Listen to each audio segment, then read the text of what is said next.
Cynllun Hawliau Pobl Anabl Cymru. Ein cynnydd i gefnogi ein uchelgais. Mae Llywodraeth Cymru eisoes yn gwneud cynnydd sylweddol i gyflawni uchelgeisiau cyffredinol y Cynllun Hawliau Pobl Anabl. Mae'r cynnydd hwn a'n gwaith parhaus yn cael ei disgrifio yn y ddogfen hon. Cymdogaethau a lleoedd. Teithio. Gweithio i sefydlu pwyllgor ymgynghorol ar gludiant pobl Anabl dan arweiniad pobl Anabl. Gweithio i gynnal arolygon a chyfweliadau gyda phobl Anabl a darparwyr trafnidiaeth i gasglu data ar argeuledd, fforddiadwyedd a hygyrchedd gwasanaethau trafnidiaeth yn ystod ac ar ôl y pandemig. Darparu cyllid ac arweiniad i awdurdodau lleol mwyn gosod a chynnal systemau gwybodaeth digidol mewn safleoedd bysiau gyda swyddogaethau sain neu darllenwyr sgrin. Gweithio i sicrhau bod unrhyw apia sy'n cael ei datblygu yn y dyfodol i gefnogi gwybodaeth i gwsmeriaid yn cydymffurfio'n llwyr ac yn gydnaws â thechnoleg darllenydd sgrin, yn glynu wrth y ddeddfwriaeth ar safonau hygyrchedd perthnasol ac yn cynnwys pobl Anabl, gweithredwyr trafnidiaeth ac awdurdodau lleol yn y broses o integreiddio nodweddion hygyrchedd, dulliau teithio, llwybrau a chyfleusterau ar wefannau cynlluniau teithiau. Gweithiwyd o rannu cyllid o gyllidebau teithio llesol i gefnogi cyfranogiad pobl Anabl a dangos tystiolaeth y cyfranogiad wrth gyflwyno cynlluniau trafnidiaeth Cymru am gymeradwyaeth. Gweithio i sicrhau bod mannau gwefru ar gael ar gyfer cadeiriau olwyn, darparu offer hygyrch, mannau gorffwys, gwybodaeth am raddiant a lle mae gofod yn cael ei rannu â beicwyr. Gweithio i ddarparu sicrwydd a goruchwyliaeth ar gyfer y swyddogaethau sydd wedi datganoli o rhan monitro a gwerthuso'r gwaith o weithredu argymhellion gan sefydliadau trafnidiaeth, a'i dal yn atebol. Gweithio i drafod â phobl Anabl a'i sefydliadau cynhyrchiadol ynghylch sut mae gwneud teithio llesol a phob dull teithio yn fwy cynhwysol a hygyrch. Gweithio i sicrhau bod trafnidiaeth Cymru yn parhau i osod arwyddion clir a gweladwy yn y mannau seddi a blaenoriaeth. Tai fforddiadwy a hygyrch. Gweithio i adolygu canllawiau'r asesiad llety sipsiwn a theithwyr, gan ystyried y model cymdeithasol o anabledd i wneud yn hygyrch i bobl Anabl. Gweithio i adolygu cynnwys canllawiau'r asesiad llety sipsiwn a theithwyr i sicrhau fod yn mynnu bod awdurdodau lleol yn trafod â phobl Sipsiwn, Roma a theithwyr Anabl mewn ffordd briodol a hygyrch. Wrth werthuso adroddiadau'r asesiad llety sipsiwn a theithwyr, gweithio tuag at fyny bod yr asesiad llety sipsiwn a theithwyr yn parhau i ystyried anghenion pobl Sipsiwn, Roma a theithwyr Anabl. Gweithio i ymgynghori â sefydliadau pobl Anabl ac ystyried ei barn wrth liwio camau nesaf y gwaith sy'n ymwneud â thai digonol a rhent teg. Gweithio gyda sefydliadau tai i helpu sicrhau bod gwybodaeth am dai yn hygyrch ac yn bodloni anghenion a dewisiadau pobl Anabl. Parhau i weithio gyda awdurdodau lleol wrth i broses yr asesiad o'r farchnad dai leol barhau i gael ei datblygu a'i gwella mwyn canfod anghenion tai lleol. Gwreiddio a deall y model cymdeithasol o anabledd. Gweithio i adolygu rhaglen hyfforddi Llywodraeth Cymru i staff ar y model cymdeithasol o anabledd ac i werthuso ei heffeithlonrwydd. Sicrhau bod adnoddau e-ddysgu'r model cymdeithasol anabledd ar gael i gyrff sector cyhoeddus ledled Cymru. Cyflogaeth, incwm ac addysg. Cyflogaeth ac incwm. Gweithio i drafod â Llywodraeth y Deyrnas Unedig ynghylch y bil cydraddoldeb, hil ac anabledd arfaethedig. Cynnwys sefydliadau pobl anabl yn y gwaith o ddatblygu'r canllawiau statudol ar y rheoliadau caffael a fydd yn cael ei gosod yn sgil y ddeddf Partneriaeth Gymdeithasol a Chaffael Cyhoeddus. Edrych ar ymarferoldeb cynllun nod barcud y derys o ran anabledd. Gweithio i gynnal ymchwil i agweddau cyflogwyr mewn perthynas â chyflogi pobl anabl a'i dealltwriaeth o'r cymorth sydd ar gael. Gweithio ar y cyd a medr mewn perthynas â phrentisiaethau i annog busnesau i ddilyn y cwrs ar-lein ar lwyfan y gwasanaeth cymorth busnes ar-lein, a chael rhagor o gyngor a hyfforddiant gan sefydliadau pobl anabl sydd â phrofiad bywyd o'r model cymdeithasol o anabledd a chynhwysiant. Gweithio i gyfeirio at gyngor, arweiniad, adnoddau a'r arferion gorau i helpu busnesau i gyflogi pobl anabl ac edrych ar ymarferoldeb porth canolog at y diben hwn. Edrych ar ymarferoldeb sefydlu fforwm arweinwyr hyderus o ran anabledd yng Nghymru. Gweithio mewn partneriaeth ar adran gwaith a phensiynnau i fabwysiadu dull strategol o gynyddu nifer y cyflogwyr yng Nghymru sy'n cyrraedd statws arweinydd hyderus o ran anabledd. Cynhyrchu adnoddau digidol ac adnoddau wedi'u hargraffu ar gyfer cyflogwyr i'w hannog i recriwtio, cadw a datblygu gweithwyr anabl.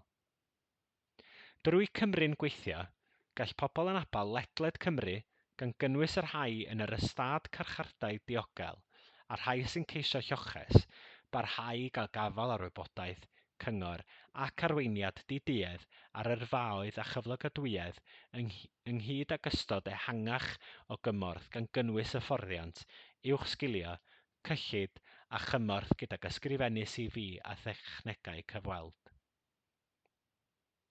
Plant a phobl ifanc. Parhau i wreiddio canllawiau galluogi dysgu cwricwlwm i Gymru i helpu ymarferwyr i ddatblygu cwricwlwm cynhwysol sy'n addysgol briodol ac sy'n bodloni anghenion eu holl ddysgwyr, gan ddarparu amgylcheddau effeithiol a phrofiadau diddorol. Parhau i gynyddu buddsoddiad a monitro effaith gweithrediad y system anghenion dysgu ychwanegol. Gweithio ar godi ymwybyddiaeth o hawliau plant i helpu cyrff cyhoeddus i ddeall sut mae gwreiddio dull gweithredu sy'n seiliedig ar hawliau plant yn ei gwaith. Gweithio i godi ymwybyddiaeth o ddeunyddiau hwb mewn perthynas â hawliau plant a phobl ifanc anabl gan ddefnyddio gwahanol gyfryngau ac ieithoedd gan gynnwys iaith arwyddion Prydain. Gan adlewyrchu anghenion unigol a hybu tegwch, mae Gyrfa Cymru'n parhau i helpu pobl ifanc anabl i gynllunio eu gyrfa, i baratoi ar gyfer cael swydd, ac i ddod o hyd i'r prensisaethau, y cyrsiau a'r hyfforddiant cywir a gwneud cais amdanynt. Byw'n annibynnol. Llesiant. Gweithio gyda darparwyr llety gwyliau, ymwelwyr yng Nghymru, i wella'r darpariaeth o wybodaeth sy'n ymwneud â chyfleusterau hygyrch.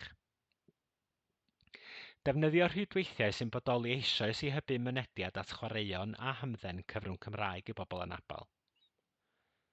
Gweithio gyda awdurdodau lleol i greu mannau chwarae hygyrch. Awdurdodau lleol i asesu a chynbelled ag y bon rhesymol ymarferol, sicrhau digon o gyfleoedd i blant chwarae yn eu mannau ac ymgynghori â phlant fel rhan o'r dyletswyddau digolonrwydd cyfleoedd chwarae. Helpu awdurdodau lleol i gydymffurfio â'i dyletswydd statudol i ddarparu gwybodaeth, cyngor a chymorth i rieni, gofalwyr a theuluoedd ar lefel awdurdod lleol ynghylch gofal plant cynhwysol a hygyrch a gwasanaethau eraill sydd ar gael. Gweithio gyda awdurdodau lleol a rhanddeiliad yn y sector i helpu gweithwyr gofal plant a chwarae i cael gafal ar yr hyfforddiant a'r adnoddau sydd eu hangen i helpu plant anabl i gael gofal plant yn Gymraeg ac yn Saesneg. Gweithio i sicrhau bod meddalwedd gynorthwyol Gymraeg briodol, gan gynnwys adnabod llais a synthesis, dwyieithog ar gael yn rhwydd i wella llesiant pobl anabl. Byw'n annibynnol, gofal cymdeithasol a byw'n annibynnol, iechyd. Gweithiau ddatblygu a gweithredu fframwaith adrodd safonol i fonitro cynnydd ac effaith awdurdodau lleol. Gweithiau gyda phobl anabl ar ymaferoldeb sefydlu canolfan genedlaethol byw'n annibynnol. Gweithiau ddarparu ar gyfer pobl ac amrywiaeth o amhariadau o fewn safonau Cymru gyfan ar gyfer cyfathrebu a gwybodaeth hygyrch, sydd wedi diweddaru a'i hehangu. Gwella mynediad plant a phobl ifanc anabl at wasanaethau iechyd meddwl cymunedol, gan gynnwys gwasanaethau cyffuriau ac alcohol. Gweithio gyda darparwyr iechyd a gofal cymdeithasol i fynd i'r afael a'r rhwystrau sy'n atal pobl anabl rhag cael eu rhyddhau o'r ysbyty. Cyfiawnder ac amgylcheddau cefnogol. Mynediad at gyfiawnder. Gweithio i barhau i gefnogi fframwaith ansawdd gwybodaeth a chyngor Cymru. Gweithio i sicrhau bod adnoddau ar gael i gefnogi fframwaith strategol o wasanaethau cyngor lles cymdeithasol ledled Cymru sy'n targedu grwpiau allweddol o'r boblogaeth, gan gynnwys pobl anabl, gan wella eu mynediad at gyngor lles cymdeithasol di-duedd gyda sicrwydd ansawdd. Gweithio i adolygu'r ddarpariaeth o wasanaethau cymorth ar gyfer pobl anabl sydd wedi goroesi camdriniaeth yng Nghymru drwy ffrwd waith y dull system gyfan o gomisiynu cynaliadwy ar gyfer atal trais yn erbyn menywod, camdrin domestig a thrais rhywiol. Parhau i gymryd camau i archwilio sydd i ymgorffori Confensiwn y Cenhedloedd Unedig ar hawliau pobl anabl yng Nghymru yn dilyn gwaith y gweithgor opsiynau deddfwriaethol. Cafodd grŵp rhandeiliad iaith arwyddion Prydain ei sefydlu gan Llywodraeth Cymru ym mis Ionawr 2025. Mae'r grŵp gorchwil a gorffen hwn wedi cael ei ffurfio i ddatblygu cyfres o argymhellion allweddol i liwio gwaith Llywodraeth Cymru o gynhyrchu trywydd ar gyfer polisi iaith arwyddion Prydain. Bydd trywydd polisi iaith arwyddion Prydain yn amlinellu'r camau mae Llywodraeth Cymru yn ei cymryd i sicrhau mynediad a chynlyniadau cyfartal, sicrhau bod iaith arwyddion Prydain yn cael ei chydnabod a'i hyrwyddo, sicrhau hawliau iaith cyfartal a grymuso arweinwyr byddar Cymru.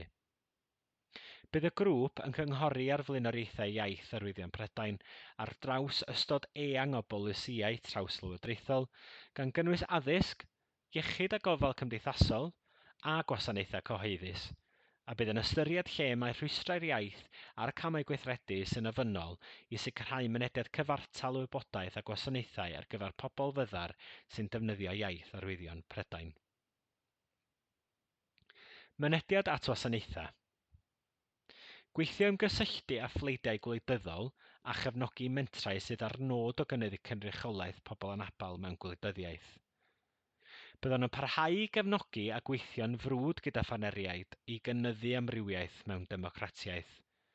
Rydyn ni eisoes wedi cynnal 2 gam o'n rhaglen amrywiaeth mewn democratiaeth sydd ar nod o cael gwarad ar y rhwystrau i gyranogiad a hybu mwy o amrywiaeth ymysg aelodau etholedig lleol. Mae Deddf Etholiadau a Chyrff Etholedig Cymru 2024 yn adeiladu ar ein gwaith hyd yma ac yn cynnwys amrywiaeth o fesurau sydd ar nod o greu amgylchedd gwleidyddol mwy cynhwysol. Mae hyn yn cynnwys y gofyniad i Weinidogion Cymru sefydlu a chynnal cronfa i gefnogi ymgeiswyr anabl gyda'r costau ychwanegol sy'n gysylltiedig â sefyll mewn etholiad. Rydyn ni wrthi'n rhoi trefniadau hyn ar waith. Byddwn yn parhau i weithio gyda rhandeiliaid i nodi'r rhwystrau sy'n wynebu pobl anabl wrth geisio swydd etholedig ac i geisio deall ymhellach beth gellir ei wneud i gael gwarad ar y rhwystrau hyn mwyn gwneud gwahaniaeth cadarnhaol. Mae hyn yn cynnwys sefydlu'r rhwydwaith llawr gwlad mynediad at wleidyddiaeth. Dyma ddiwedd y ddogfen.